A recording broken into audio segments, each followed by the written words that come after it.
Congratulations, you graduated. Now it's time to start planning for the future. Here with smart money moves for recent grads is financial expert and the author, A Healthy State of Panic. Please welcome Farnoosh Torabi. Hi, Farnoosh. I love A Healthy State of Panic. Thank you. Yes, let's get started. Where we start.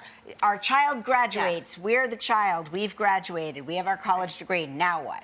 Now what? First step.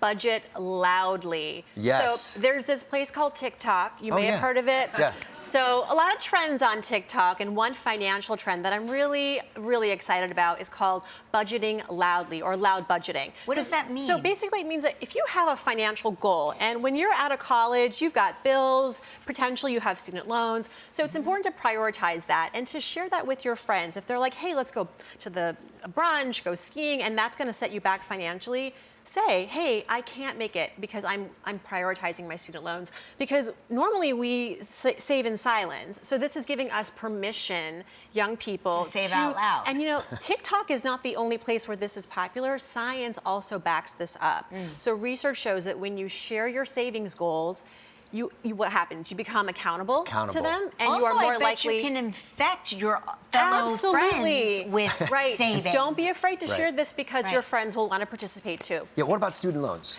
Very important. So this is a $1 trillion crisis in our country. And when I visit college campuses and I talk to students about what worries them, they say, of course, the student loan payments. So I say, okay, what's going to be your payment when you graduate?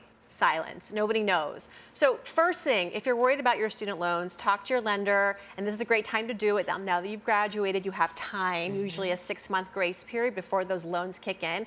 Get educated about what those payments will be so you can budget around them. Got it.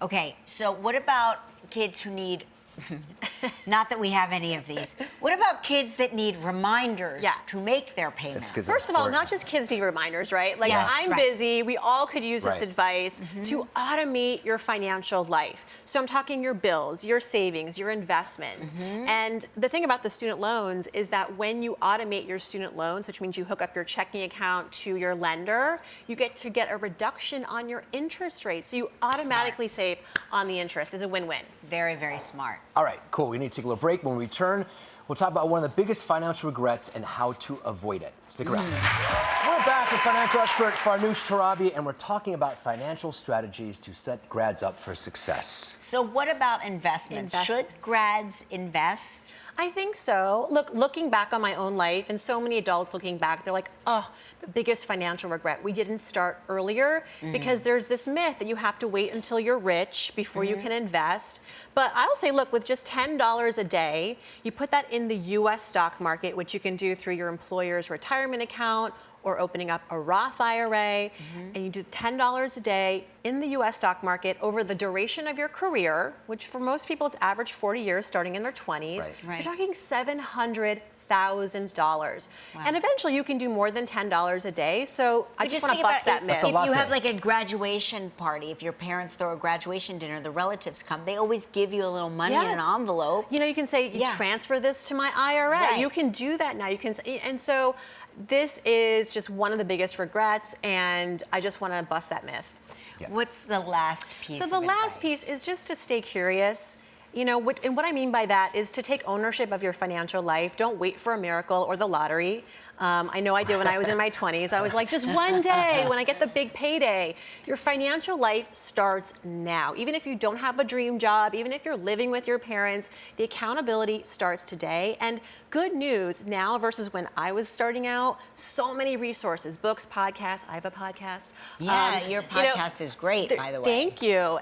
There are experts online. So find your community, stay curious, ask the questions. And in the book, In a Healthy State of Panic, I talk about if you're afraid of money, what that usually is signaling to you is you need to get educated, because fear loves to live where there is uncertainty and no context. So get asking the questions. Well, it's a great book. It's great for all the graduates in your life, that's for sure. Thank you. Pick up A Healthy State of Panic where books are sold. Next, we're going to go into the test kitchen with Corey B. Not the test kitchen.